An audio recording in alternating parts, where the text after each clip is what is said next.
Millions of us now have health insurance under the Affordable Care Act, or what some people call Obamacare.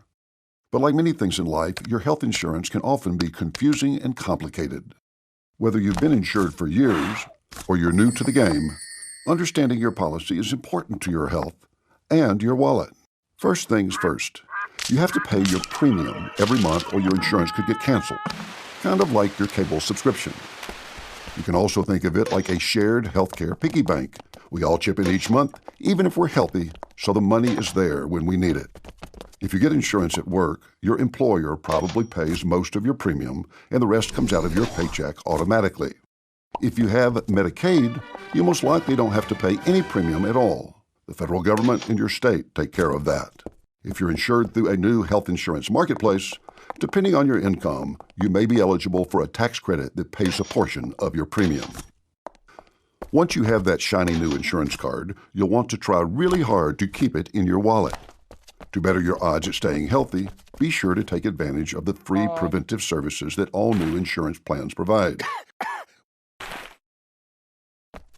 But of course, stuff happens, and that's when insurance really comes in handy. Now, having insurance helps a lot, but it doesn't mean all your health care is going to be free. There are lots of details about your insurance plan that affect how much you pay when you get sick or injured. If you have Medicaid, a lot of these services could very well be free. Otherwise, you'll likely have to pay something when you go to the doctor or fill a prescription. This is called a copay when it's a specific dollar amount, like $25 per visit, or coinsurance if it's a percentage of the bill. There's also the deductible. That's how much comes out of your own pocket before your insurance starts paying. Depending on your plan, you might have a deductible for all your care, or it might only apply to some types of care, like hospital stays and prescriptions. So read your plan material, because it could add up to thousands of dollars. Another important part of your plan is the out-of-pocket maximum.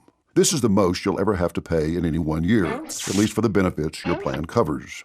Your insurer will pay 100% of anything beyond the maximum for the rest of the year. It can be just as confusing dealing with prescriptions. Your plan has a list of drugs it will pay for, called a formulary, but the prices vary. Check with your doctor or pharmacist because a generic drug might fix you up the same as a brand name drug, but the price difference could be huge. So, those are the costs typically involved. But remember that they'll be affected by your insurance plan's provider network. This is a list of doctors and hospitals that are connected to your plan. Insurance companies negotiate discounts with these providers. Stay in network and the discounts get passed to you. Go out of network and you could end up paying full price. And remember that out-of-pocket limit? It won't work if you go out of network. In some plans like HMOs or EPOs, your insurance would pay nothing if you go out of network. In other plans, like PPOs, your insurance will cover you no matter where you go, but you'll pay a lot more if you go out of network. Also, if you want to visit a specialist, like an orthopedist, some plans require a referral from your primary care doctor. Sound easy enough? Well, sometimes staying in network can be tricky. In a hospital, it's possible that your surgeon could be in network while your anesthesiologist is not. If this happens to you, don't be afraid to negotiate with your provider or file an appeal with your insurer. So as you can see, there's a lot to think about when you choose an insurance plan each year. Some plans may have low premiums, but fewer doctors or hospitals and high deductibles. There are trade-offs, and understanding and choosing among plans isn't always easy. Remember, if you have questions, call your health plan and ask, or check with your hospital or doctor. If you still have questions, your state insurance department or consumer assistance program can help. With the Affordable Care Act, there's new support for consumers, so take advantage of it. Having health insurance protection is a good thing, especially when you know how it works.